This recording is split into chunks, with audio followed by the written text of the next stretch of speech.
Start. Mic लगा लीजिए।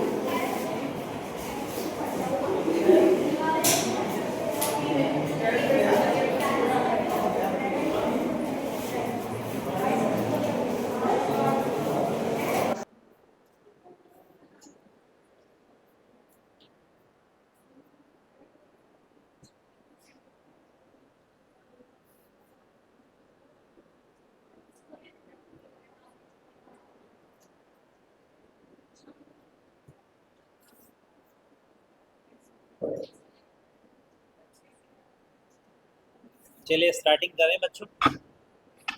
सारे रेडी हैं बच्चे?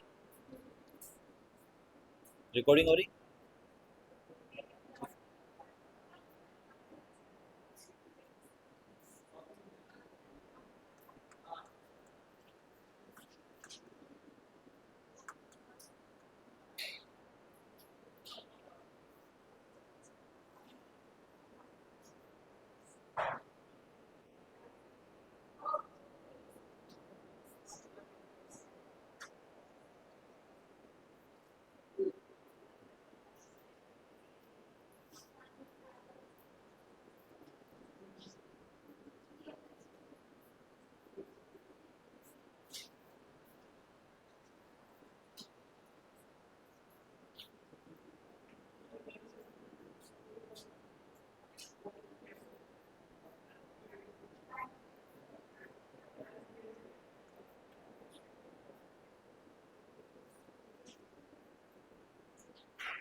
चलिए स्टार्टिंग करते हैं।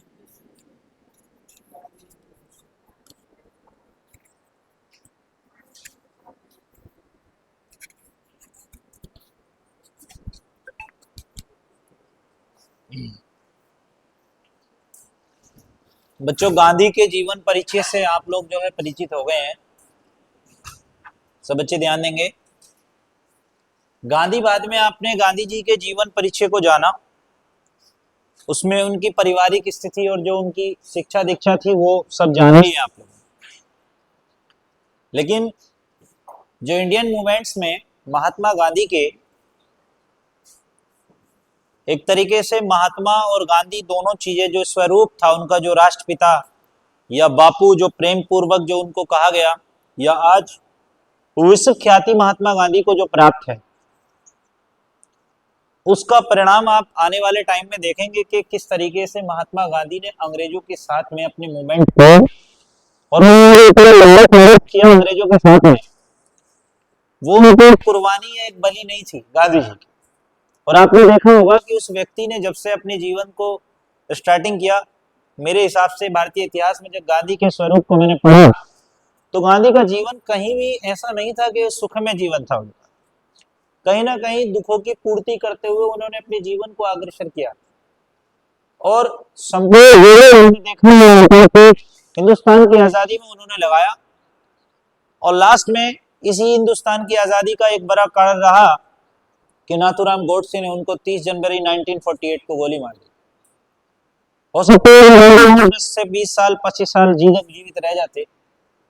मैं ये तो नहीं कह सकता कि किसकी आयु का ईश्वर के द्वारा लिखी होती है, परंतु गांधी ने जब बचपन से संभाला, बचपन से देखा, तो आपने देखा ही है गांधी जी के जीवन परिचय में देखा होगा कि किस तरीके से उन्होंने सरवाइव किया खुद को, और यहाँ से लेके वहां तक जो इनके मूवमेंट रहे हैं वो इंडिया को सफल बनाने में रहे हैं। कुछ लोग या हम लोग या कोई भी भले ही ये कह सकते हैं कि वास्तविकता में गांधी अच्छे नहीं थे, कुछ लोगों की प्रवृत्तियां रही हैं कि गांधी एक अच्छे व्यक्ति नहीं थे, लेकिन मैं ये कहना चाहूंगा कि महात्मा गांधी को अगर अच्छे से बेहतरीन तरीके से अगर पढ़ा जाएगा, तो अल्बर्ट आइंस्टीन ने भी कहा था कि शायद आने वाली पीढ़ियां ऐसा विश्वास नहीं करेंगी कि ऐसे हाड़मास शरीर वाला भी व्यक्ति इस धरती पर कभी आया था। ठीक है, तो उनके लिए जो एक शब्द अल्बर्ट आइंस्टीन ने लिखे और बहुत सारे लोगों ने उनको राष्ट्रपिता कहा, कुछ लोगों ने उनको बापू कहा, कुछ लोगों ने उनको महात्मा कहा, ये ऐसे ही इतने जो प्रेम पूर्वक वाली चीजें थी, जो उपाधियां थी उनको दी गई, जो अंग्रेजों ने उनको उपाधियां दी, ठीक है। लॉर्ड माउंटबेटन ने कहा था कि जो 50,000 हथियारबंद नहीं कर सकते वो अकेले कर गांधी ने कर दिखाया। तो ये बहुत बड़ी बात थी किसी व्यक्ति के लिए इतने शब्दों का करना। हम ऐसे ही जुबान हिला देते हैं, लेकिन गांधी को गांधीवाद में अगर आप पढ़ेंगे, लेकिन ये प्रतिष्ठा आपने पढ़ी होगी कि बहुत सारे लोग जो होते हैं अपने पद और सत्ता को बनाए रखने के लिए वो बहुत सारे लोगों का शोषण कर लेते हैं, ठीक है। लेकिन क्या इतनी बड़े इंडिया की जनरेशन में, या इतने बड़े एक तरीके से कहते हैं कि अंग्रेजों को भगाने में, मूवमेंट करने में, जो लोगों के खिलाफ जो महात्मा गांधी आकर के खड़े हुए अंग्रेजों के खिलाफ, उन्होंने जो संघर्ष किया, मार खाई, लाठियां खाई और बहुत सारा, इस विवरण में आप गांधीवाद में देखेंगे। रियल में गांधीवाद जो है वो अब स्टार्टिंग है। तो इस विवरण में यही चीज आपको समझाने के लिए कही जाएगी कि गांधी जी वास्तविकता में एक सफल और पढ़े लिखे व्यक्ति तो थे। मैं क्या बोला कि गांधी जी एक पढ़े लिखे और सफल व्यक्ति तो थे, परंतु उनकी उपलब्धियों को हम जो है नकार नहीं सकते। उनको किस तरीके से लोगों ने जो है प्रेजेंट किया कि गांधी ने अच्छा नहीं किया, गांधी ने बुरा किया, गांधी ने ऐसा, गांधी के जैसा बनने के लिए, ठीक है, अभी कई जन्म लेने पड़ेंगे। गांधी जैसे व्यक्ति का, हम कहते हैं कि हमारा जो देश है, जो भारत देश है, वो हमेशा आभारी रहेगा, वो कभी गांधी का कर्ज नहीं चुका पाएगा, समझ रहे हो। और आज भी महात्मा गांधी का जो विश्व उल्लेखनीय योगदान हिंदुस्तान के अंदर है कि हम उनको अपने नोट पे दर्ज करते हैं, उनकी नोट पे मूर्ति छपी आती है। अब तो सरकारें अपने अपने एजेंडे लेके पैदा हो गई हैं, जो उनकी मूर्तियों को हटा दिया है। धीरे धीरे गांधी को, धीरे धीरे पुराने सिस्टम को खत्म कर रहे हैं, नए को अपडेट कर रहे हैं, ये आप देख ही रहे हैं, ठीक है। तो ऐसा नहीं हो सकता है। अभी आपने मैंने अभी न्यूज़पेपर की एक मैं आपको थोड़ा सा अपडेट करना है इकोनॉमी में, कि न्यूज़पेपर की एक अपडेट पड़ी है और जो है ये रिपोर्ट्स में भी आ रही है कि अब कोई भी व्यक्ति 20,000 से ऊपर का लेन देन करेगा तो जवाब देगा।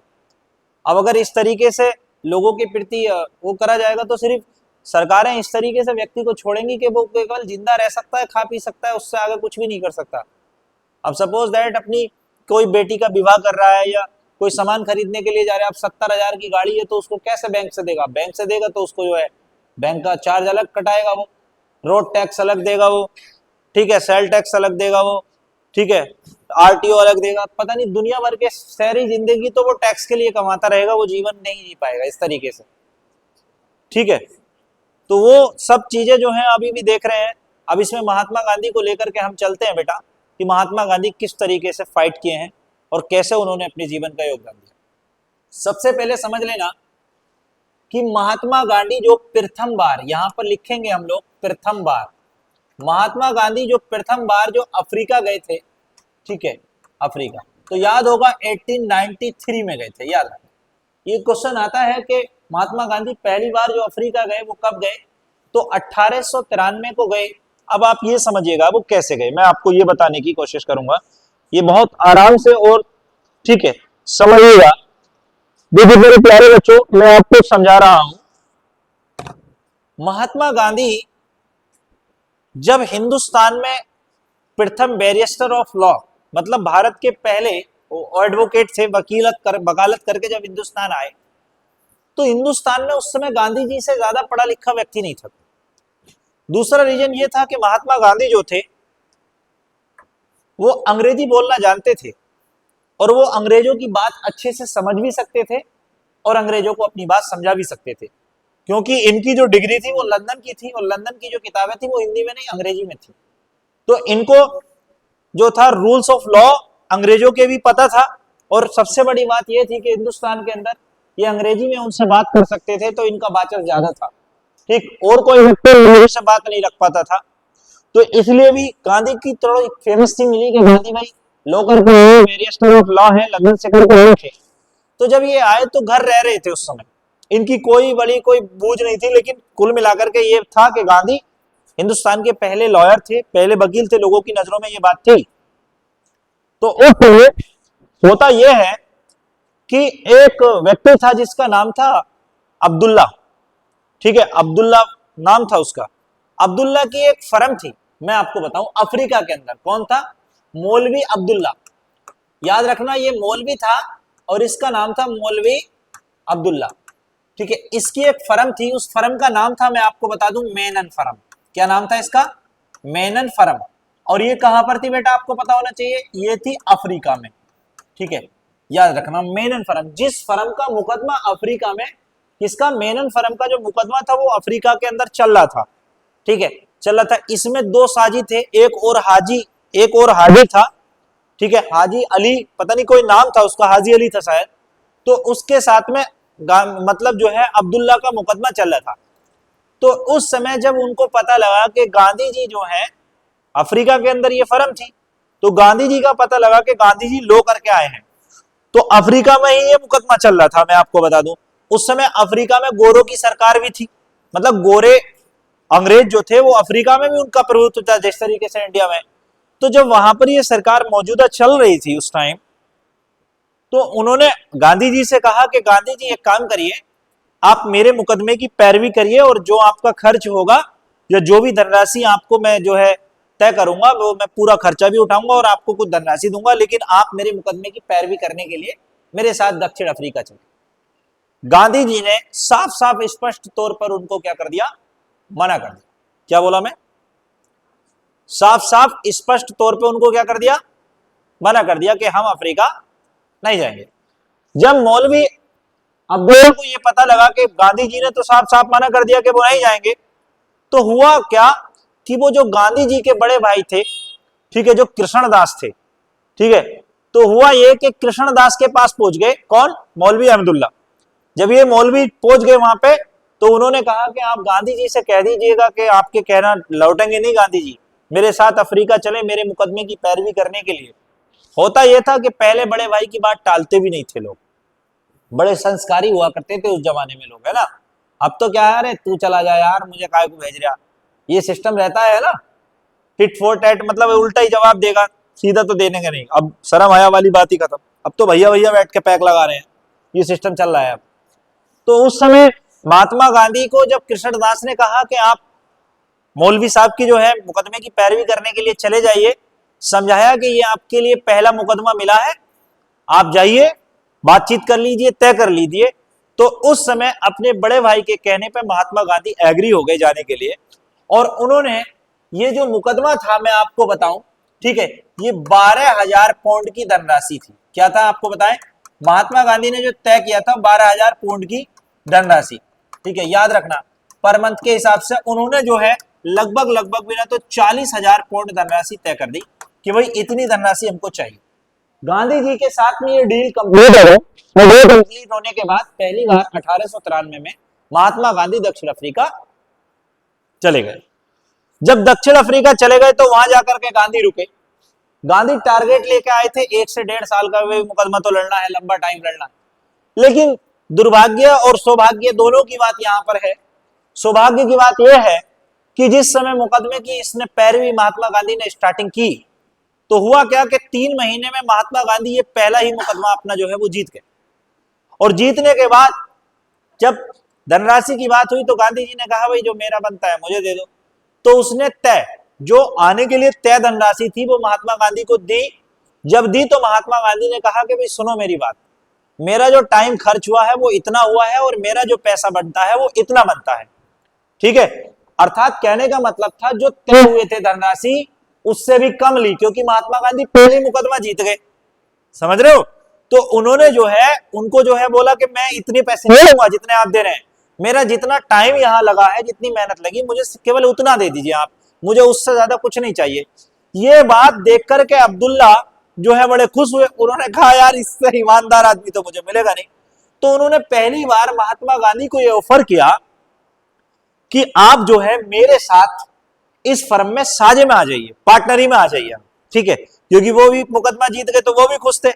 तो उन्होंने कहा कि नहीं, मैं जो भी करूंगा, जो भी कार्य करूंगा, मैं अपने देश में जाकर के करूंगा, मैं अफ्रीका के अंदर कुछ भी नहीं करूंगा, है ना।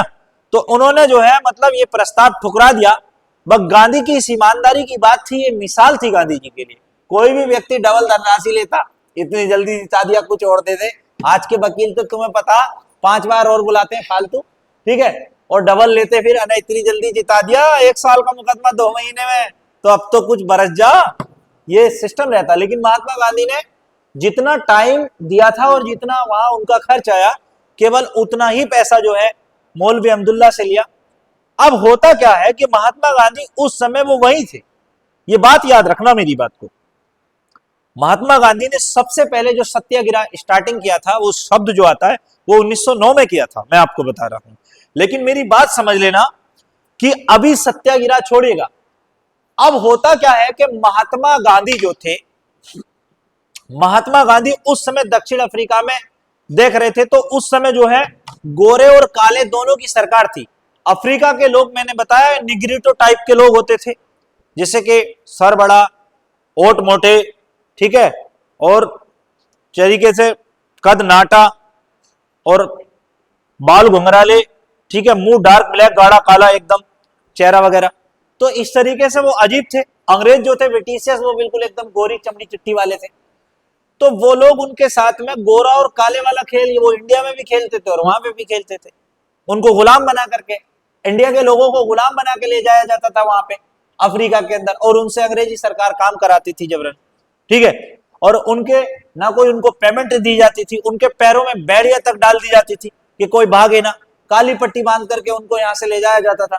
इस तरीके से गुलाम, अंग्रेजों के गुलाम जो थे वो वहां पर वर्क कर रहे थे, और वहां के अफ्रीकन लोगों को भी बड़ी संख्या में अंग्रेजी सरकार गुलाम बनाए हुए थी। जब अंग्रेजी सरकार भी बड़ी संख्या में लोगों को गुलाम बनाई थी, तो ये एक समस्या थी। महात्मा गांधी ने इंडिया के अंदर ये सब देखा नहीं था, क्योंकि उस समय महात्मा गांधी अपनी शिक्षा दीक्षा करी, पढ़ पढ़ाए के, उस समय अत्याचारों की लड़ी, तो ऐसा नहीं कह सकते कि अत्याचार नहीं थे, अत्याचार उस समय भी थे, क्योंकि 1757 प्लासी के युद्ध से अत्याचार हिंदुस्तान में शुरू हो गए थे। महात्मा गांधी का जन्म तो तुमको पता है कितने में हुआ, 1869 में, है ना। तो इसका मतलब है कि अंग्रेजी सरकार तो अत्याचार तब भी कर रही थी, लेकिन अत्याचारों का इतना ज्यादा वो नहीं था।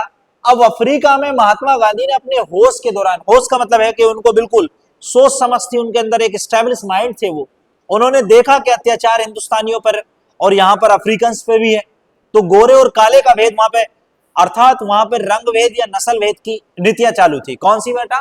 वहां पर 2 नीतियां थी, मैं आपको बता देता हूं। एक तो है, आपको बता दे, रंग भेद, और दूसरा है प्लस आपका नस्ल भेद। नस्ल भेद और रंग भेद में क्या अंतर है? रंग तो गोरा काला, और नस्ल मतलब जो है हिंदुस्तानी या आपका अफ्रीकन्स, मतलब देखा होगा आज भी आप अफ्रीकन्स को देखेंगे ना, तो उनका शरीर इतना बड़ा होगा यूं करके, मैं तो बहुत उनकी बगल के नीचे आ जाऊंगा, ठीक है, मतलब बहुत लंबे चौड़े, ये मोटे पैर उनके, और ये मोटा खोपड़ा इतना बड़ा होगा उनका, खोपड़ी नहीं होगी, खोपड़ा होगा इतना बड़ा, समझ रहे हो। तो बड़ा अजीब सा लगेगा, ऐसा लगेगा कि ये धरती पर 200 साल जिएंगे, लेकिन मर वो भी 60-70 साल में जाते हैं, ठीक है, क्योंकि धरती की हवा इस तरीके की है। ऐसे वैक्सीन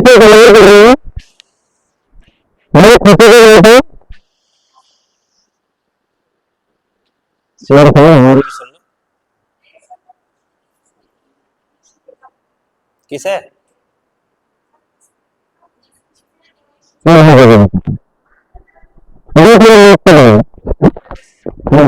तो उसमें क्या है कि अभी मैं बता रहा था अफ्रीकन्स के बारे में,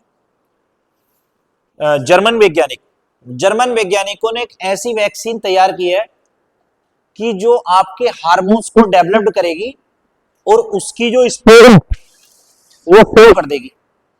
नहीं समझे?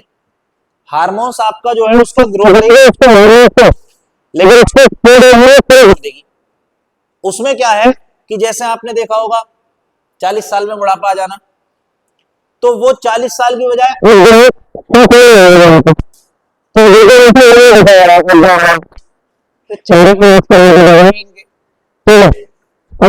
वैक्सीनेशन कर रहे हैं, ये प्रकृति से खिलवाड़ कर रहे हैं, तो कहीं पे भी कहीं बचे, ठीक है। अब कुछ पड़े पड़े को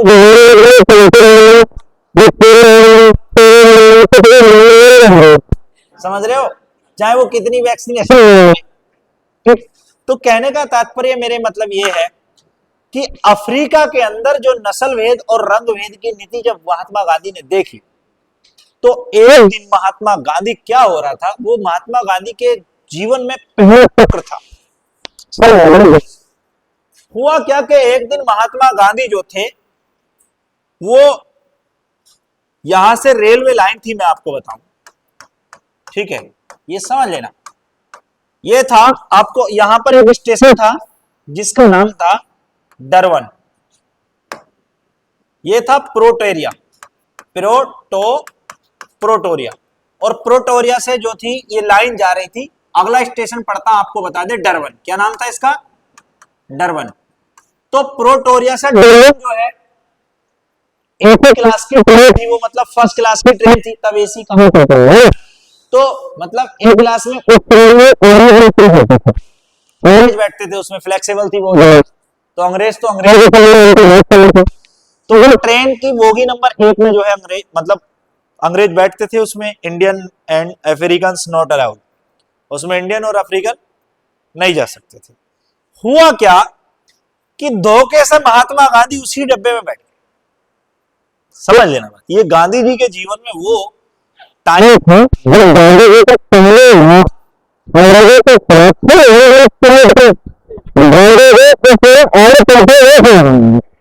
समझ लेना। तो हुआ क्या कि गांधी जो है ट्रेन के नंबर 1 में चढ़ गए। जब 1 में चढ़ गए, ट्रेन जो है वो चल पड़ी जुग जुग। अब जब बीच में जब ट्रेन चली तो उसमें स्पीड ऐसे नहीं थी,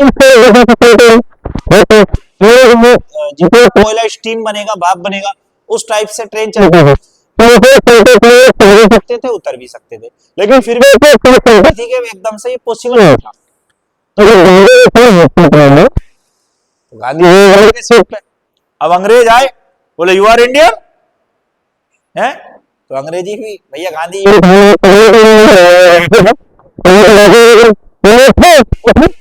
उठ, है ना, गांधी को वहां से बोले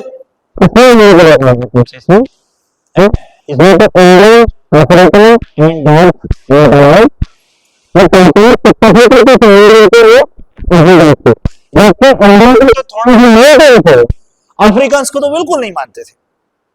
तो अब महात्मा गांधी ने जो है वहां पे भी बहसबाजी, क्योंकि ना उस समय तो नया खून था गांधी जी के अंदर भाई। अब जब मुंह से भीग के आती है तो आदमी का ताव मारता ही है, बोले हट जा, फाड़ दूंगा, यू कर दूंगा, बीच में है ना। अब बुढ़ापे में जो है थोड़े से नॉर्मल पड़ जाता है आदमी, भाई हम गलत नहीं कह रहे हैं, ठीक है, ऐसा होता है। अब तो हमें भी एकदम गुस्सा आता है, ठीक है, कोई दिक्कत नहीं है, ठीक है, क्यों रहे हो यार, ठीक है, सही है, बुढ़ापे ही समझ लो। अब उधर ही चल रही है, हम बुढ़ापे की तरफ ही इधर देखा। तो जब वो चले महात्मा गांधी जी बोलने के लिए वहां थे बेचारे। अब ट्रेन नंबर, जब ट्रेन चले तो ये तुम जा सकते हो। अब गांधी जी वहां से जाते हैं, पहले तो एक डिब्बा, तो एक ही डिब्बा, बीच में जोड़ में तो अब गांधी जी जो है वहां से गांधी जी ने बहसबाजी शुरू कर दी अंग्रेजों से, ठीक है, वो भी अंग्रेजी में बहस कर रहे, वो भी। अब थोड़ा क्या अंग्रेजों को तो थोड़ी देर में गुस्सा, क्योंकि वो तो अंग्रेज रसल वेद की नीति थी, वहां तो रंग वेद थे। अब वो गोरे और काले, तो अंग्रेज तो उन्हें काले समझ रहे, गांधी जी को काले। तो जब अंग्रेजों की और गांधी जी की लड़ाई हुई तो भैया बात ये बनी कि उसके बीच में बिल्कुल जैसे जंगल होता है ना, जंगल, ठीक है, बिल्कुल जंगल में, समझ लेना बात। तो जैसे जंगल होता है, आपने देखा होगा जब यहाँ से कभी ट्रेनिंग, मतलब ट्रेन में तो बैठे ही होंगे आप, कोई बच्चा ऐसा जो ट्रेन में ना बैठा हो अपने जीवन में कभी,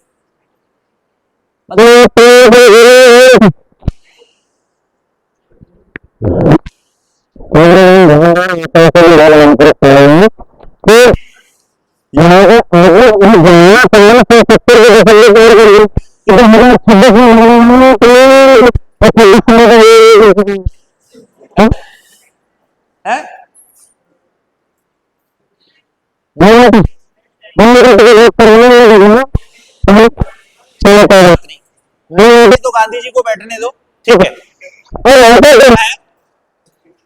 हाँ कोई नहीं, आप क्लास ले लो, अरे कोई नहीं, नहीं सॉरी, कुछ नहीं, टेंशन मत लो, खुश रहो, हैप्पी सैप्पी रहो, ठीक है। तो मेरे बच्चों, ये एक ऐसा स्टेशन था जो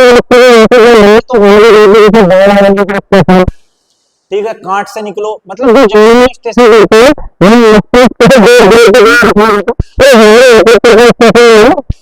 आसपास कोई गांव नहीं है वो करके। लेकिन उस समय लोग बहुत कम दिखाई देते थे, बहुत कम नजर आते थे, बहुत लंबी लंबी डिस्टेंस हो जाती थी। तो होता क्या है मेरे भाई, समझना कि यहाँ पर महात्मा गांधी को इस स्टेशन पर किस स्टेशन का नाम भी सुनो, क्योंकि ये पीसीएस में आया है 2021 वाले पेपर में, ठीक है, कि महात्मा गांधी को अफ्रीका में ट्रेन के दौरान कहां पर से उतार दिया गया।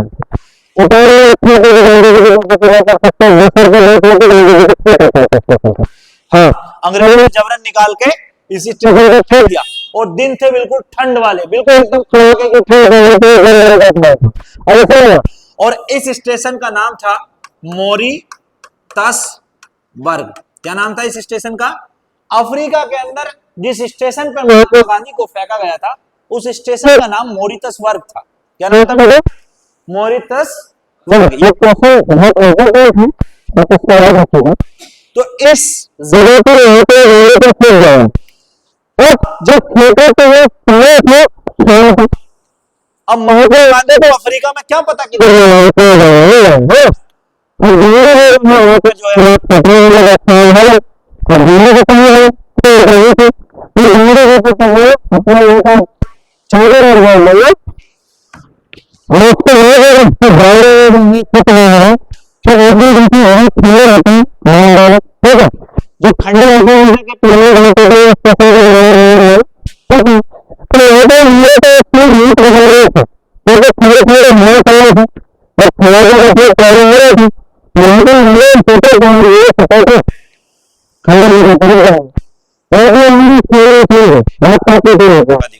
जो खंडर जब खंडर में चले गए तो वो रात को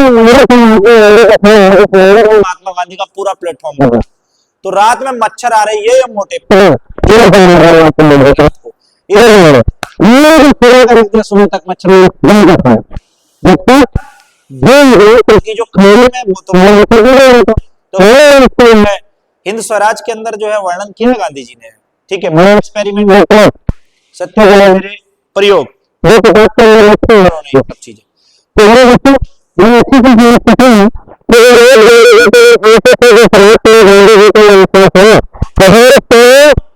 और अफ्रीका पर किया जाने वाला अत्याचार अंग्रेजों का दर्दनाक होता है। वो जीवन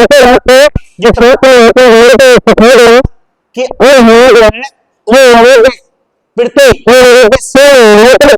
हिंदुस्तान के साथ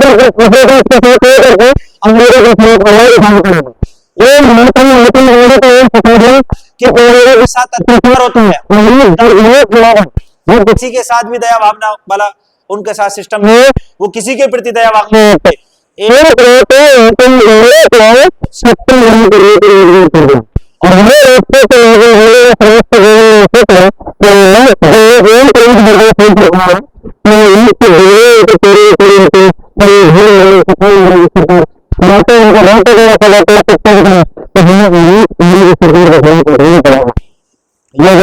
अब जैसे करके महात्मा गांधी आए आने के बाद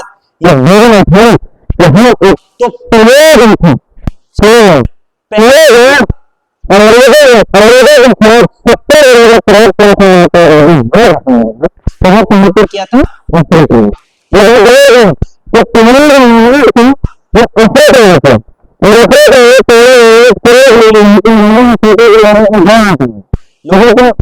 से कह दूं क्या हो रहा है,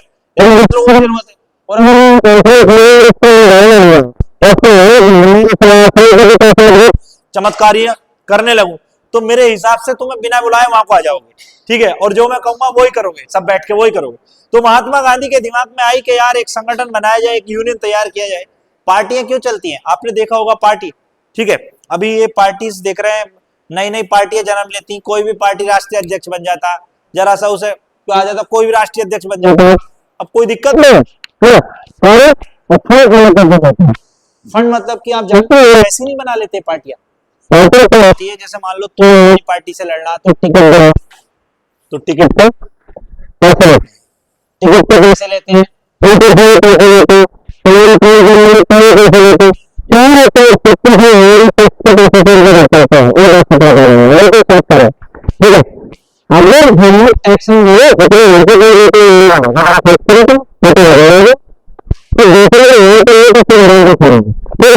तो यहाँ पर महात्मा गांधी के अभी लिखे महात्मा गांधी के, इन्होंने सबसे पहले लिखेंगे, लिखो महात्मा गांधी ने क्या काम किया, लिखेंगे अफ्रीका में नटाल कांग्रेस की स्थापना, अफ्रीका में नटाल कांग्रेस की स्थापना,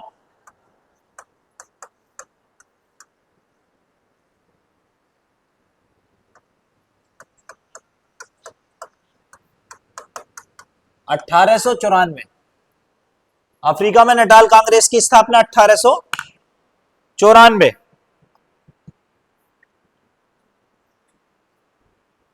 फीनिक्स आश्रम 1904,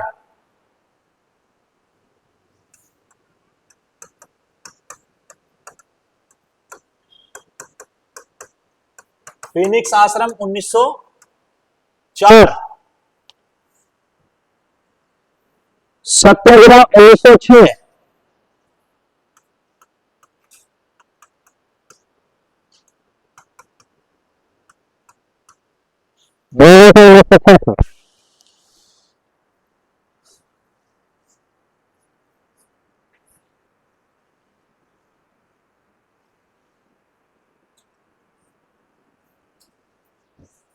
पहली बार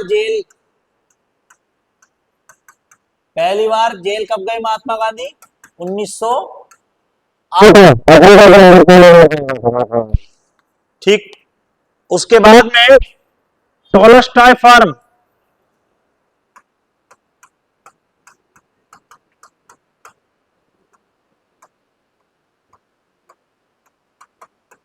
(1910), ये बहुत इंपॉर्टेंट है, ठीक है क्या, टॉलस्टॉय फार्म, ये फार्म था वह जो उसके बाद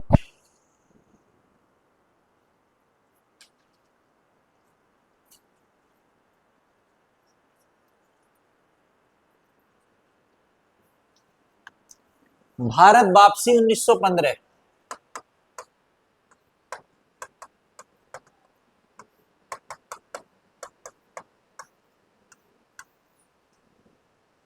ये ध्यान रखो, भारत वापसी 1915।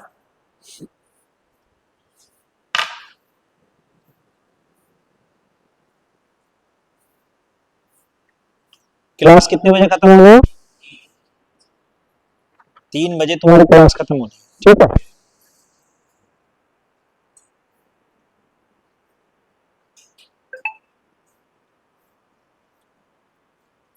उतार दो,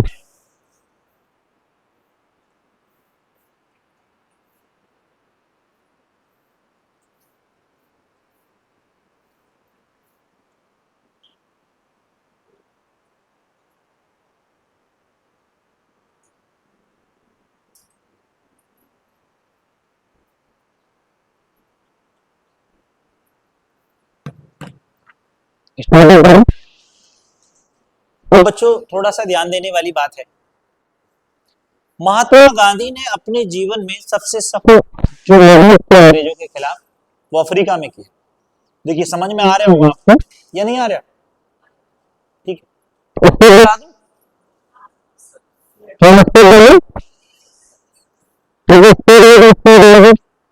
चलिए कोई नहीं, मैं आराम आराम से समझाने की कोशिश करूंगा, ठीक है, क्योंकि कई दिन बाद मुझे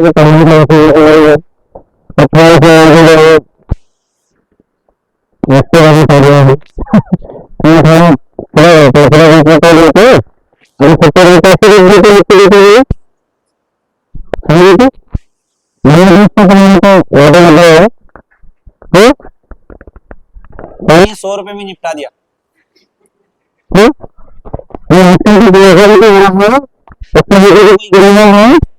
या अगर कोई गिरा हुआ है तो बता सकता है,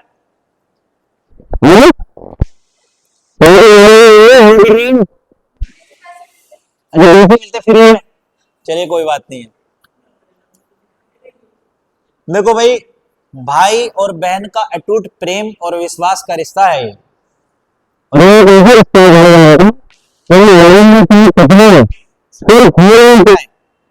क्या कितने बनवाओगे होता है। और भाई चाहे कितना भी बुरा हो, कितना ही लड़के से चले जाए, ये बात ध्यान रखना है। और अगर उसको कि मेरी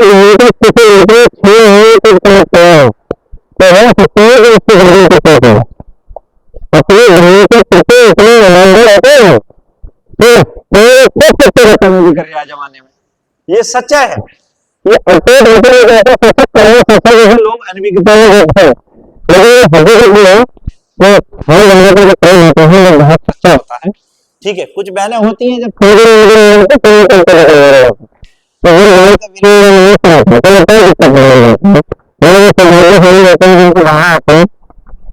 अच्छे लोग माना जाता है जिनकी बहनें होती हैं।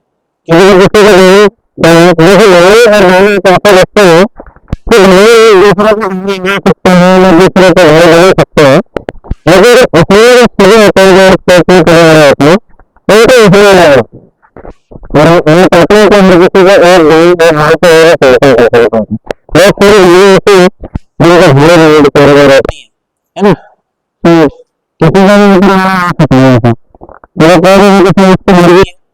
लेकिन महात्मा गांधी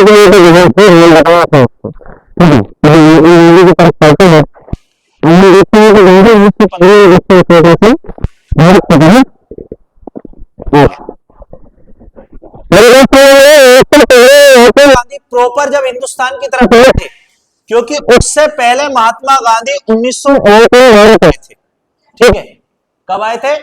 1891 में भी आए थे और जब महात्मा गांधी हिंदुस्तान की तरफ आए तो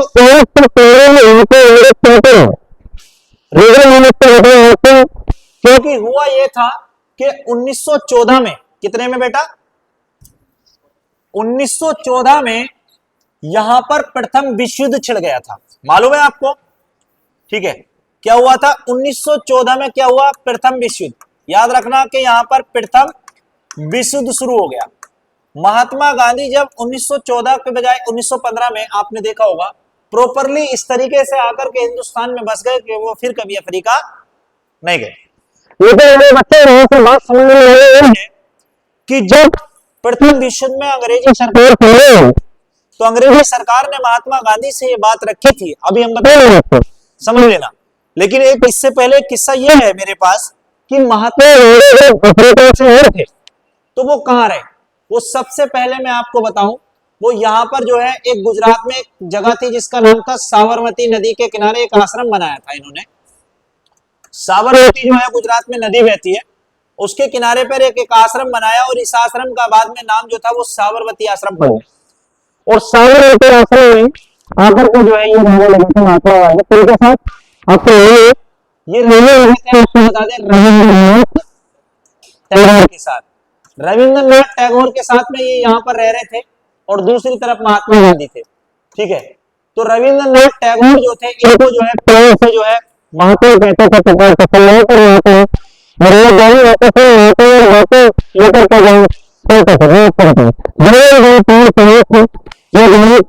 आश्रम के अंदर रहने लगे।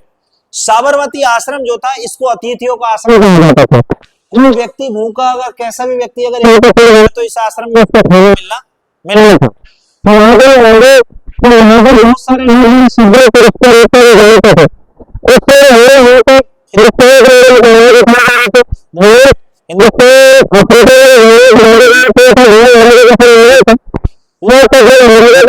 हिंदुस्तान के अंदर जो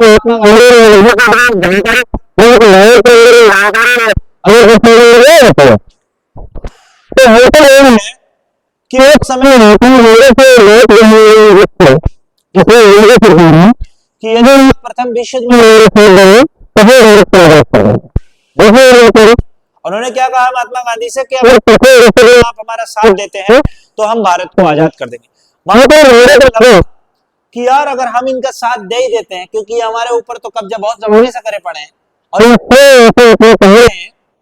कि हम जो है भारत को विरोध कर रहे हैं प्रखंड स्तरीय हम तो उस समय महात्मा गांधी ने हिंदुस्तान के नागरिक का संरक्षण करते तो बड़े से बड़े कानून बड़े से बड़े संगठन लगे हैं प्रखंड में शामिल है और वहाँ पे लोगों को सहयोग महात्मा गांधी के सहयोग बड़े संगठन हिंदुस्तानी लोगों को करना चाहिए है क्योंकि हिंदुस्तान को यहाँ अपने खर्चे चलाने के लिए तो नागरिकों को लगाया तो पैसा कौन सा तो उन्होंने देखा कि यही और उन्होंने जो है एक इसलिए भी लड़े कि यार हम आजाद महात्मा गांधी के कहने पर अंग्रेजों ने हिंदुस्तान 1915 में कितने में 1915 में महात्मा गांधी को एक उपाधि थी जिसको कहते हैं केसर ए हिंद। ये उपाधि इसी खुशी में महात्मा गांधी को मिली थी केसर ए हिंद की, क्योंकि महात्मा गांधी के कहने पर बड़ी संख्या में अंग्रेजी सरकार में हुआ ये कि प्रथम विश्व युद्ध था, क्योंकि प्रथम विश्व युद्ध जो था वो लेकर के 1914 से और 1919 तक ये चला है। कब तक चला है कि 1919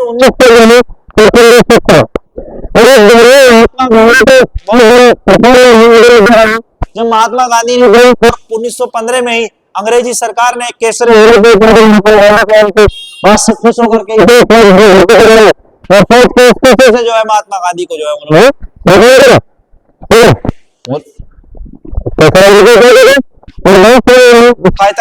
लेकिन हुआ नहीं कि जो हिंदुस्तानियों पर अत्याचार कर रहे थे उसे रोकने का अत्याचार ये था, मैं आपको बताना चाह रहा हूं, जरा ध्यान देना। उस समय अत्याचार ये था कि महात्मा गांधी जो थे वो कलकत्ता के अंदर थे। कलकत्ता कहां था? पश्चिम बंगाल में। समझना बात को, कलकत्ता कहां था बेटा? पश्चिम बंगाल में। तो उस समय महात्मा गांधी जो थे और समस्या जो थी वो दोनों विपरीत दिशाओं में थी। यहां पर आपने देखा होगा बंगाल पड़ता है और यहां पर क्या पड़ता है? कलकत्ता। बंगाल कहां है? कलकत्ता में।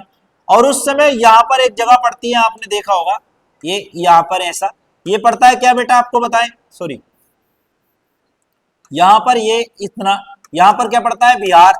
नाम सुना है आपने बिहार का? ठीक है, तो बिहार और बंगाल का डिफरेंस कोई छोटा नहीं है, काफी लंबा है। तो आपने देखा होगा उस समय सरकार ने चंपारण बिहार के अंदर, कहां पर बेटा? चंपारण बिहार में। अभी आप देखेंगे नील आंदोलन, चंपारण, पहला आप लिखेंगे चंपारण बटे आपका नील आंदोलन। ये घटना कब है आपको मालूम होगा? ये घटना है 1917 की, याद रखना। ये पहला गांधी जी का पहला मूवमेंट, आप ध्यान देंगे इधर। तो होता क्या है, पहले मूवमेंट की तरफ आप ध्यान देंगे। सबसे पहले होता क्या है? होता यह है कि उस समय बिहार के अंदर जो था, अंग्रेजी सरकार ने उसको धन की आवश्यकता थी, क्योंकि प्रथम विश्व युद्ध की आवश्यकता थी। तो अंग्रेजों ने क्या काम किया उस समय? भारतीय नील की जो है जो थी इंटरनेशनल मार्केटों में बड़ी डिमांड थी। नील क्या होता है पहले ये समझने की कोशिश करिएगा। क्या होता है? कोई बताएगी नील क्या होता है?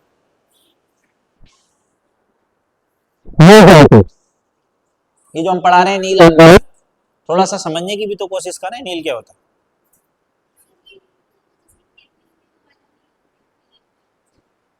थोड़ा सा हिम्मत करके बताओ।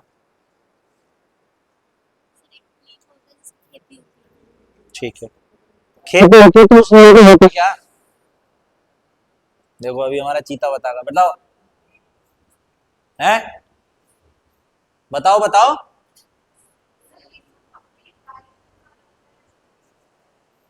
ठीक, एक नीला जो है बर्फी पे लगा के खाने का कलर होता है, और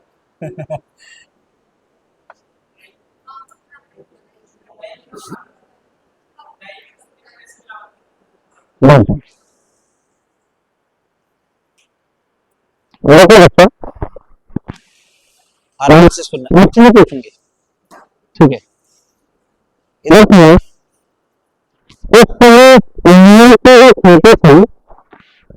नील उस पे एक फल टाइप का उतरता था, समझे? जैसे आपने देखा होगा आंवला, मोटा एक जो है फल होता था, वो नीला होता था, नीला, ठीक है। तो वो तोड़ करके उसको एक ड्रम में डाला जाता था, जैसे अभी गुड़ बनाते हैं इस तरीके से। वो क्या होता था, तो पकता था, जो फल था वो पकता था, जब पकते पकते वो फिर वो खाने लगते थे, और खाने पर तो ये पीले होते हैं, पक्का कलर होता था, तो वो पता का लगा था, वो पक्का होता। तो इंटरनेशनल मार्केट में ये उसको ध्यान रहे, ऐसे रखने के अच्छे हैं। 5 से 10 साल पहले की अगर जनरेशन में जाए तो उस समय व्हाइट शर्टों को नील लगाने की प्रथा करता है उसको, है ना, कि जैसे जैसे पीली है, तो उसमें जो है औरतें नील लगा देती थी, लो जी नहीं हो गई अब ये, ठीक है। ऐसे ऐसे होते हैं।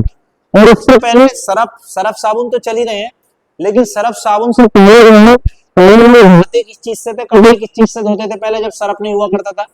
तो उस समय होता था, मैं आपको बताऊं, ये हर अच्छे से है, ठीक है,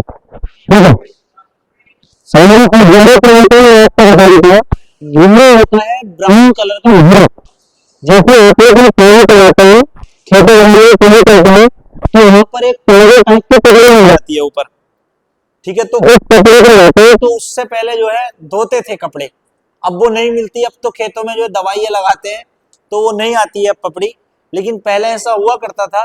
तो वो गेरू से ना लोग नहाते भी थे, उसको नहाते थे बदन से, ठीक है, और जो है कपड़े भी उसी से धोते थे।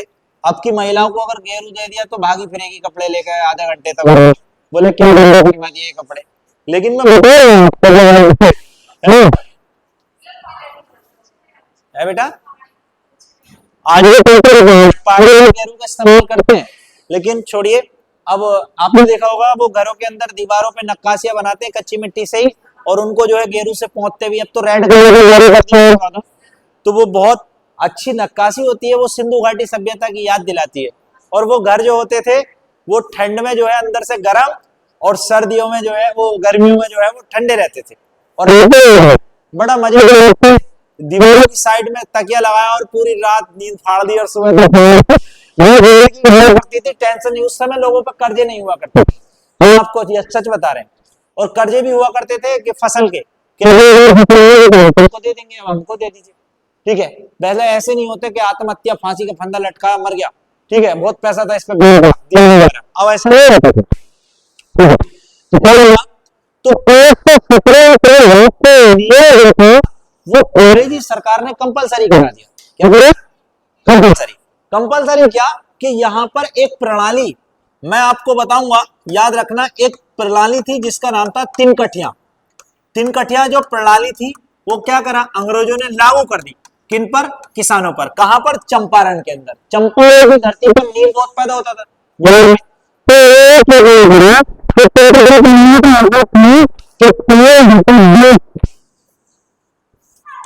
तो 20 भाग पर क्या था, 20 भाग पर नील की खेती क्या करना, नील की खेती क्या कर दी उन्होंने, अनिवार्य कर दी। क्या समझ रहे बेटा, यहां पर है आपका अनिवार्य कर दी। तो उन्होंने क्या काम करा कि 3/20 भाग पर अंग्रेजों ने, जब भारतीय मार्केट में भारतीय नील की डिमांड बढ़ी, समझ रहे हैं आप मेरी बात, भाई डिमांड क्यों बढ़ेगी, क्योंकि नील अच्छा था, महंगा भी बिका, डिमांड बढ़ी के लोगों से। अब अंग्रेजों ने देखा कि यहाँ पे लोगों से खेती कराओ, ठीक है, उन्होंने खेती कराई, अब नील के पौधे के अंदर ये खासियत थी, समझ लो, कि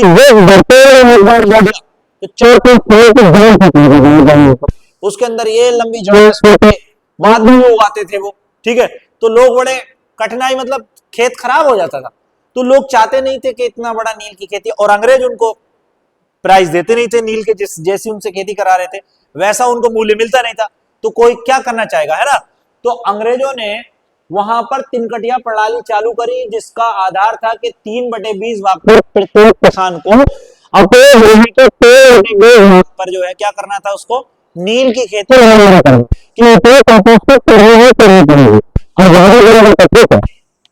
अब कोई बात है, ये अनिवार्य कर दे, लोग का किसानों का शोषण होता रहा, किसानों का शोषण होता रहा, वो ये कि जो था जर्मनी ने, जो जर्मनी थी, क्या काम करा, और कलर इतने बढ़िया और बेहतरीन बनाए कि भारतीय नील की डिमांड जो थी वो मार्केट में गिर गई। समझ रहे हो? देखो प्यार से समझा रही हूँ, अगर समझ में नहीं आएगा तो तरह समझा रहे हो, तो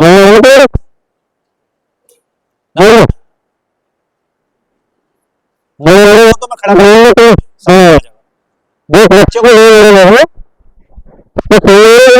इसकी प्रॉब्लम है।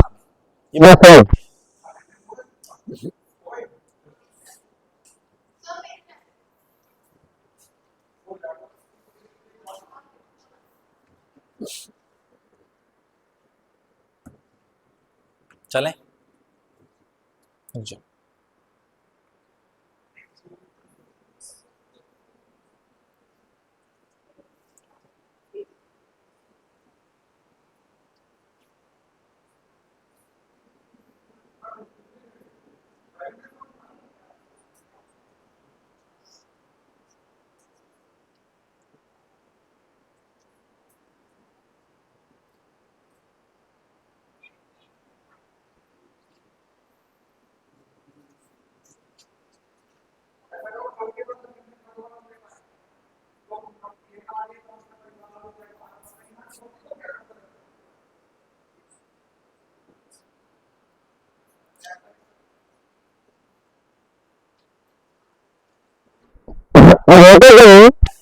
सब लोग ध्यान देंगे।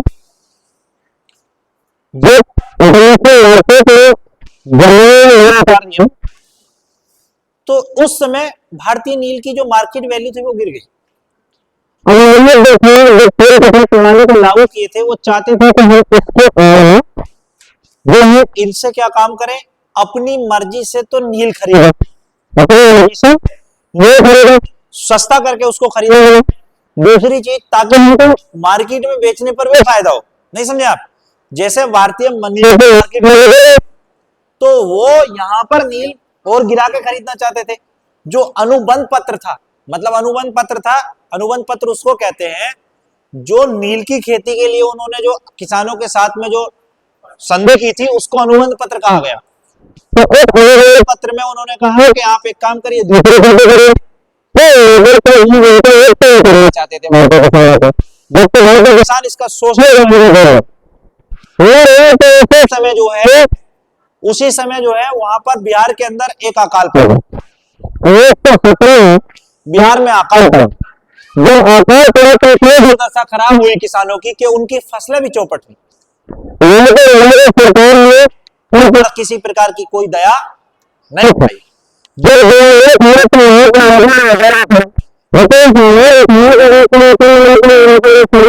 बिहारी तो आज भी बिहारी है, तुम जानते हो। सोचते हो कि ISPCS सबसे ज्यादा बिहारी, ये दिमाग से निकाल दो। बिहारी सबसे ज्यादा ISPCS नहीं है, सबसे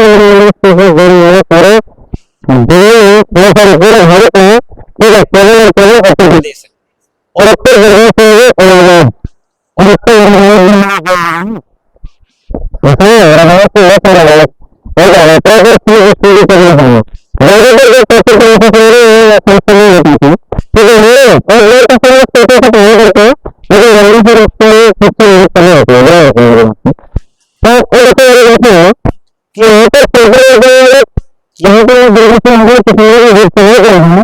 तो उसमें एक किसान था, और एक किसान था, उसका नाम था राजकुमार शुक्ल। क्या नाम था?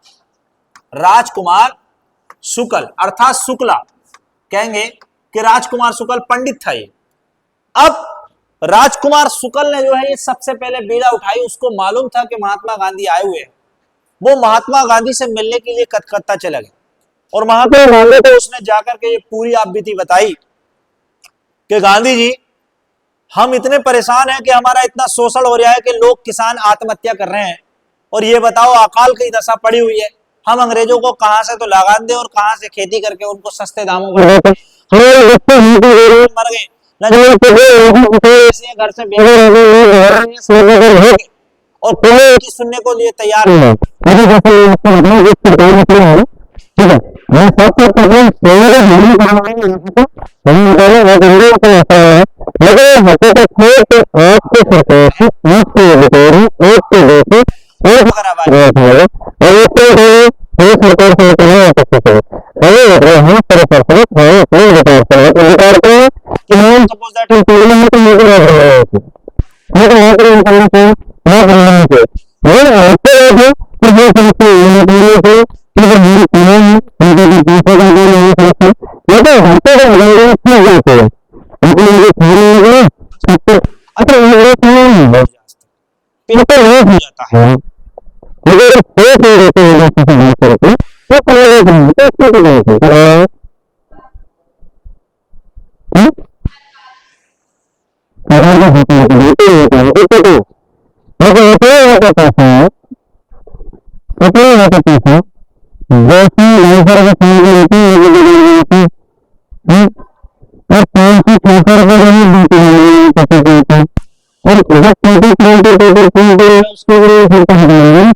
तो मुश्किल से मुश्किल 50 से 60 रुपए में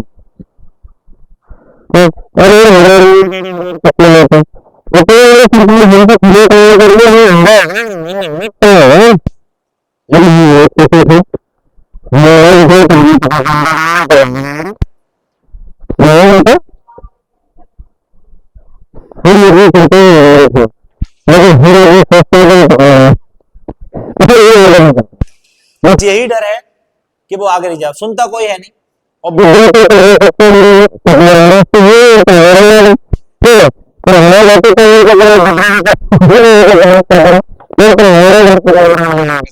ठीक है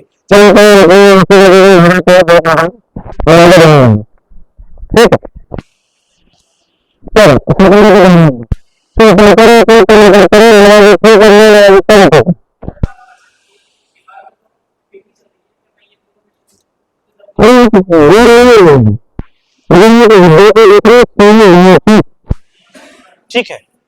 बताइए वो यार उस व्यक्ति ने भारतीय सेना को ऐसा कि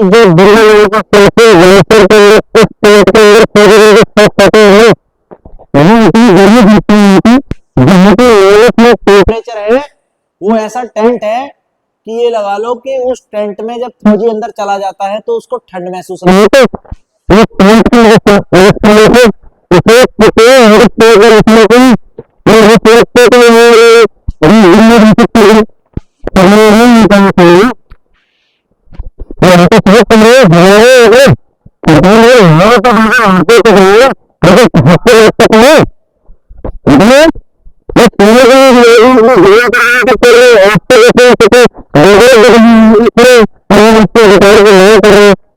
केवल ईमानदारी और सच्चाई दूसरी जगह से कनेक्ट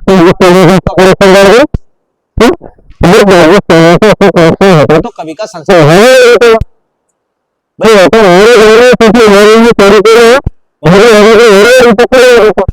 यार कुछ भी होता है कहीं भी जोड़ देते हैं कनेक्शन है हाँ इसका जो है और उससे जुड़ा हुआ है उससे जुड़ा हुआ नहीं भाई कोई भारतीय अगर ऐसा भारतीय है तो उसकी इतनी दर्दनाक मौत की जाए कि इंडिया गेट पर रख के उसके दड़ नीचे से गोली मारे जाए उसके पैर तोड़े जाए हड्डियां तोड़ी जाए ऐसे समझ रहे हो मेरी बात लेकिन ऐसे नहीं किसी व्यक्ति को ब्लेम कर सकते। अब बताइए इतना बड़ा पॉलिटिशियन उस व्यक्ति को उड़ा तो तुम्हारी हमारी क्या औकात खाली कैमरे पे बोल रहे हैं वो भी 4 तो आप ध्यान देगा चलेगा। राजकुमार शुक्ल महात्मा गांधी से मिलने के लिए गए और उन्होंने कहा कि महात्मा गांधी आप एक बार जो है मेरे चंपारण का मुआयना करें लेकिन चंपारण का नहीं करेंगे हमारे पास टाइम नहीं है राजकुमार शुक्ल को टाल दिया क्योंकि गांधी जी फालतू की लकड़ी नहीं लेना चाहते थे ठीक है जब राजकुमार शुक्ल को टाल दिया तो राजकुमार शुक्ल को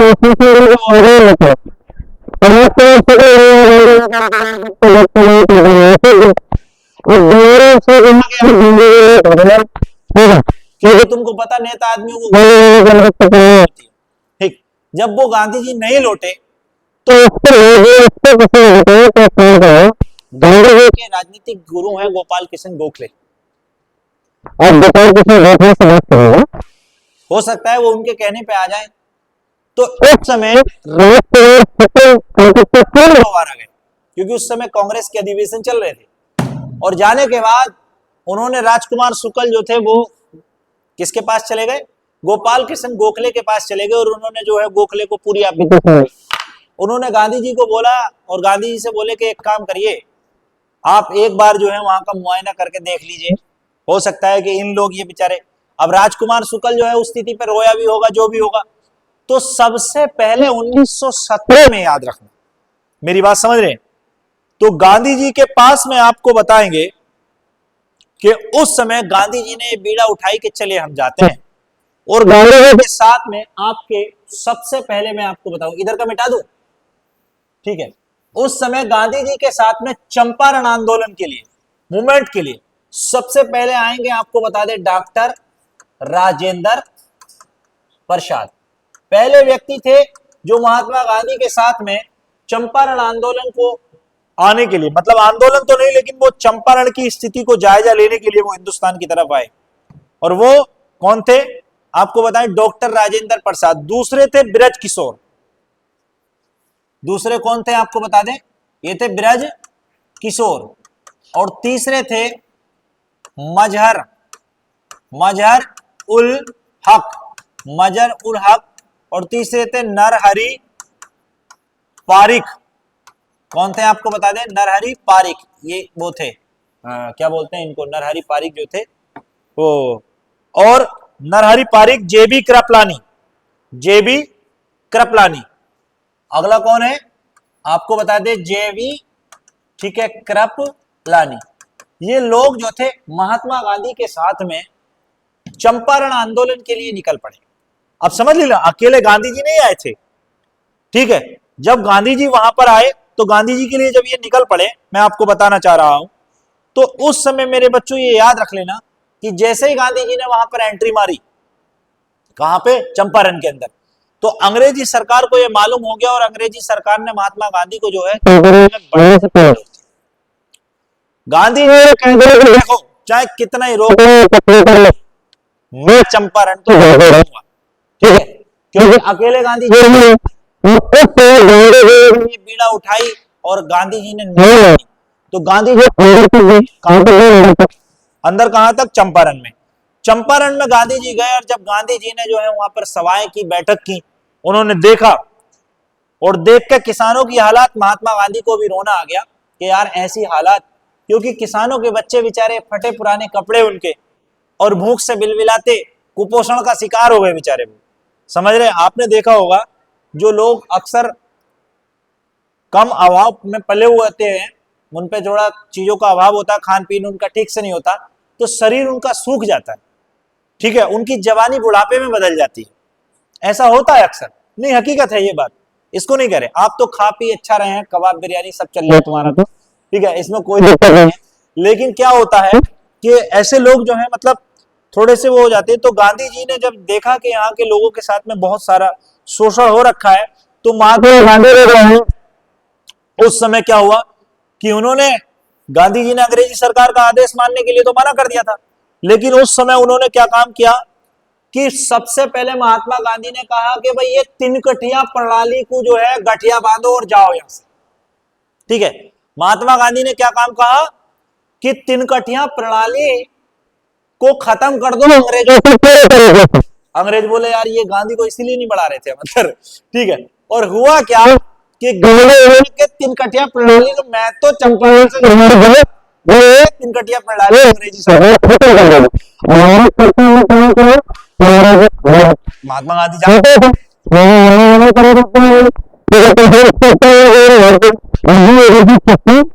जैसे मैंने मोदी जी से कहा,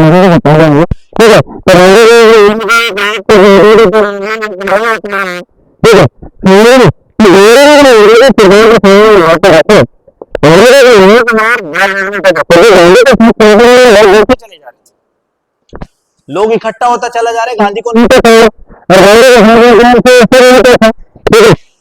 रहे doctor Rajendra Prasad first president of India, ठीक है। और ब्रज किशोर, मजहर उल हक, नरहरि पारिक और जेबी कृपलानी, ये बहुत अच्छा। तो जब उनके साथ जुड़े तो अंग्रेजों को लगा चलो, तो अंग्रेजों ने जो है ये तो घटिया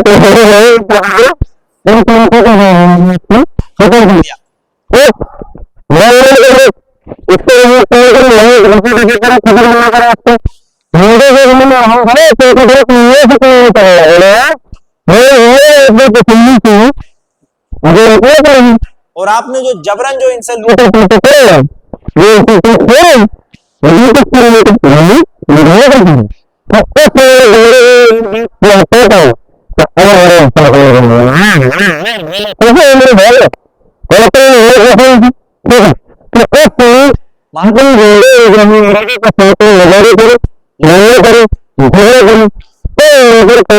पच्चीस प्रतिशत बोनस वापिस दिलवा दिया इन लोगों ने। कितना? 25% जो है वो बोनस जो था क्या हुआ, ठीक है, वापिस दिला दिया। समझ रहे हैं मेरी बात? वापिस देने पर क्या हो गए? अंग्रेज राजी हो गए। याद रखना, अंग्रेज क्या हो गए, मैं बता देता आपको, राजी हो गए। जब अंग्रेज 25% देने पर राजी हो गए तो इसका मतलब ये है कि जो कुछ था वो महात्मा गांधी का क्या हो गया, पूरी तरीके से सफल हो गया, है ना। अंग्रेजों को मात दे दी। अब अंग्रेजों को लगा के ये चलो अभी गांधी, मैं आपको बताना चाह रहा हूं, अब गांधी जी चंपारण से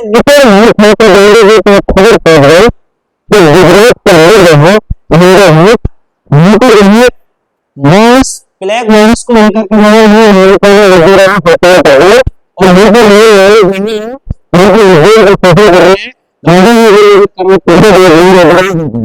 समझ रहे हो? गांधी जी अभी चंपारण से बाहर थे कि गांधी जी को दूसरी जगह का जो है दौरा करने, वहां पर जो है निमंत्रण मिल गया कि गांधी जी क्या करें, गांधी जी अब क्या करें। तो वहां पर क्या है, आपको खेड़ा सत्याग्रह का नाम सुना होगा आपने, अहमदाबाद मील मजदूर हड़ताल नाम सुना है ना। अहमदाबाद कहां पड़ता है, गुजरात में पड़ता है कि नहीं पड़ता? ठीक है, तो अहमदाबाद मील मजदूर हड़ताल जो था वो प्रथम भूख हड़ताल थी महात्मा गांधी की। मैं आपको बता देता हूं कौन सी थी, प्रथम भूख हड़ताल थी महात्मा गांधी की, जिसको मजदूर हड़ताल। ये 1918 की घटना है, इसको मिटा रहे हैं हम, इसको लिख लिया होगा आपने, इसको मिटा रहे हैं हम, ठीक है। तो यहां पर अब दूसरा मोमेंट गांधी जी के पास निमंत्रण कौन सा आया, अहमदाबाद मील मजदूर हड़ताल। राइटिंग इससे आज तक सही नहीं आया। 1918 मेरे बच्चों समझना, ये अहमदाबाद कहां पड़ता है, मुरादाबाद में। मैं यही तो कह रही हूं यार, मुरादाबाद में कैसे पहुंचा दिया।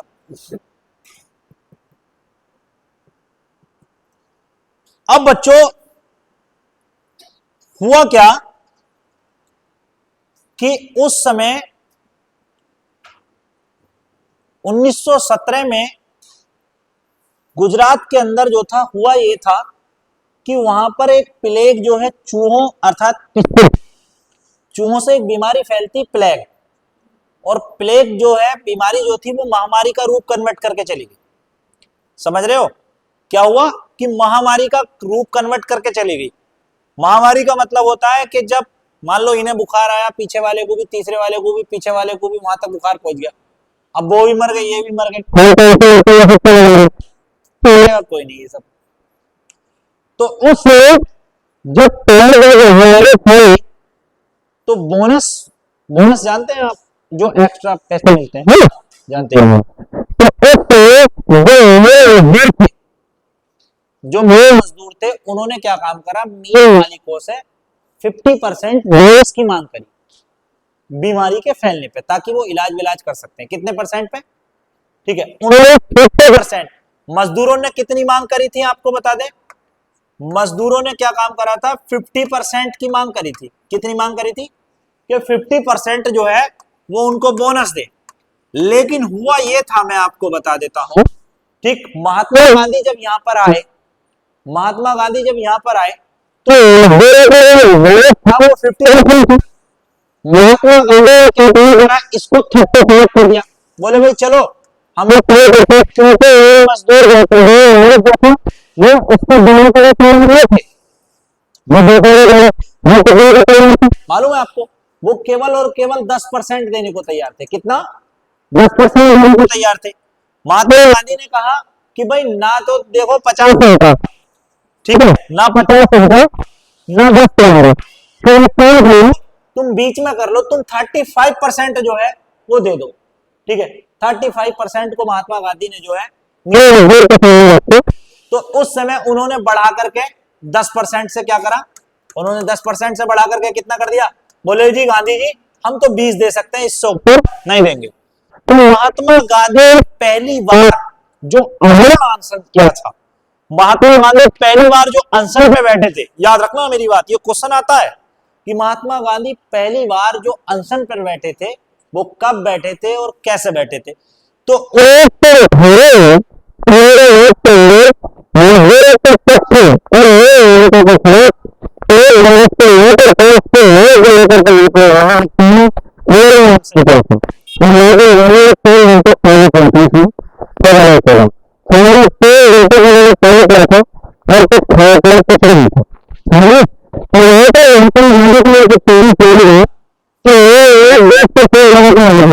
गांधी जी ने कह दिया कि देखो भाई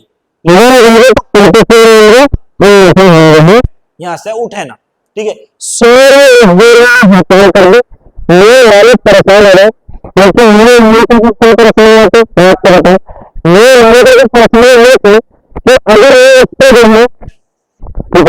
अगर वो उसको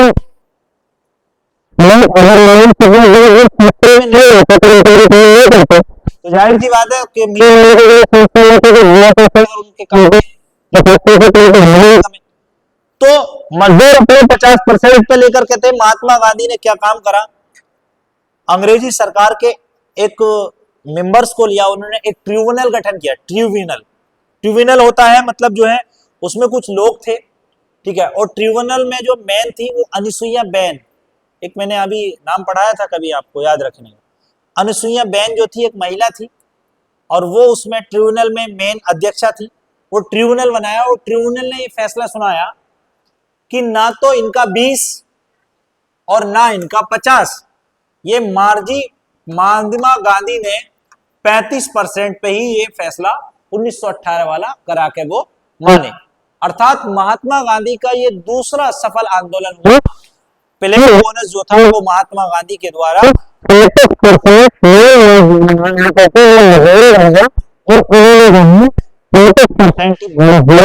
अर्थात महात्मा गांधी का ये सफल आंदोलन भी माना गया। बोले भाई ये भी सफल हो गया। तो अब खेड़ा मतलब अहमदाबाद भी हो गया। अब यहां पर सत्याग्रह क्या आता है, अब आपका यहां पर अगला आता है खेड़ा सत्याग्रह। ये तो दोनों सफल हो गए, ठीक है। अंग्रेजों को टेंशन हो जा रही है, अब क्या हो रहा है यहाँ पर आपका खेड़ा सत्याग्रह, याद रखना। ये किस में था, ये भी 1918 में, ठीक है। जो मंडे क्लासेस होगी ना हमारी, वो जलियांवाला बाग हत्याकांड से शुरू होगी, तड़ातड़ एकदम, है ना। जनरल माइकल ओ डायर की कहानी हम पढ़ेंगे, क्योंकि यहाँ पर हम आपको माइकल ओ डायर की कहानी नहीं पढ़ा सकते, है ना, क्योंकि हमारे पास ज्यादा वो नहीं है। अब देखिएगा 1918 में ये लास्ट मूवमेंट पढ़िएगा।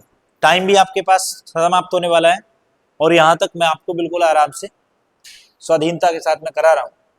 ये किस चीज को लेकर था, ये आपको मैं बताऊं, ये था केवल और केवल आपका जो है फसल नष्ट होने पर, या से कह सकते फसल नष्ट होने पर अर्थात अकाल पीड़ित, क्या कहेंगे आपका बताएं, अकाल पीड़ित। समझ लेना मेरी बात यहां पे मेरे प्यारे बच्चों, बहुत आराम से समझने की कोशिश कर रहे हैं। हुआ यह था कि उस समय जो है यहाँ पर अकाल पड़ा। क्या अकाल, जब अकाल पड़ा तो रखते थे और जो ज्यादा अंग्रेजों की रही है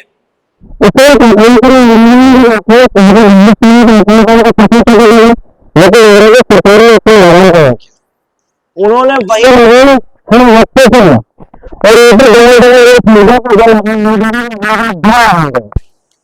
लगान को फसलें बर्बाद होने पर, जो देखो अकाल में क्या होता है, अकाल में सूखा पड़ जाता है। सूखा क्या पड़ जाता है, जो फसलें वो चौपट हो गई। एक बात बताएं, चाहे कितना ही 30 मार खान है, रात दिन एसी में रह रिया, ऑर्डरों पे काम कर रिया, अब भाई अकाल पड़ जाए क्या दिक्कत है? तो मैं बता दूंगा। वो तो गल्ला ले रहे दो कलाकार हैं, क्योंकि हमारे को छुट्टी देखी ये तो एक ही क्लास देते हैं ऐसे तो किसी ने कोई रोशन भी नहीं जब मेरा ऐसा था तो मैंने तेरे को कहा हिंदुस्तान के लिए दस से किसी तीन तीन कर रहे हैं तो फरमा देखने के लिए मैं यहाँ पर करेंगे है मैं खुद तरह का दौर पहुंच गया व्यवस्था कर रही है कि इसको दिन तो पहले तो घर पर मेरी घर दी यार तो हम लोग भी अंदर ही मजे से रात मेरे घर करते थे तो लूडो ठीक है चाकू पहले ले ठीक है मेरे 10 रुपए का ठीक है और हाँ भाई चलो 20-20 रुपए की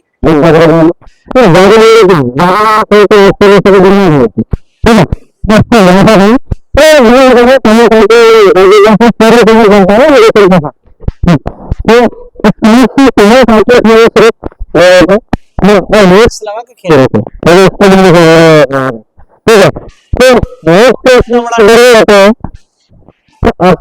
ऐसे सोचते होते हैं कि जो है निराधार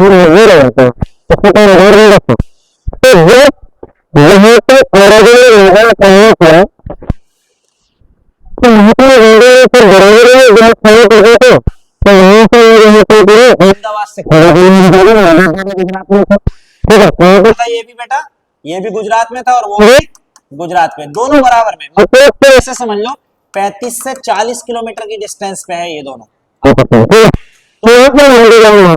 चले गए बोले अब इधर ही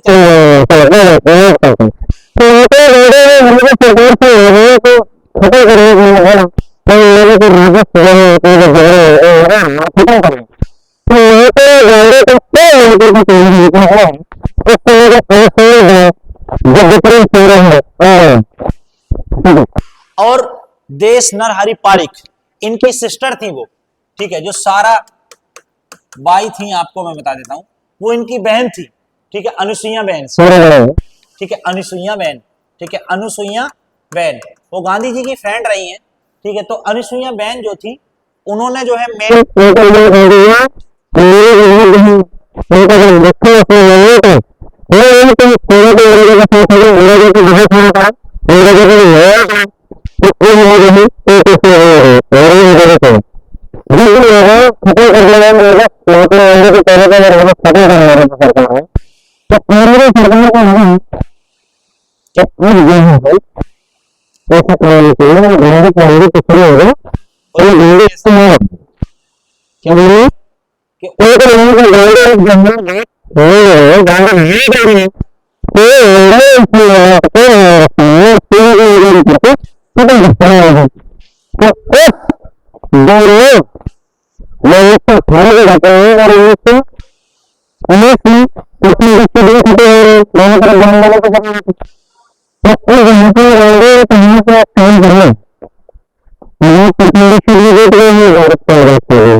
शुरू कर दी और सभाओं में शिकार हुए थे, आपको पता होगा डॉक्टर सैफुद्दीन की वजह से, और ये जलियांवाला बाग हत्याकांड की क्लास में पढ़ेंगे, क्योंकि मैं आपको विस्तार पूर्वक जलियांवाला क्लास के दर्शन जो है वो समाप्त होते हैं। इसको रोक दो।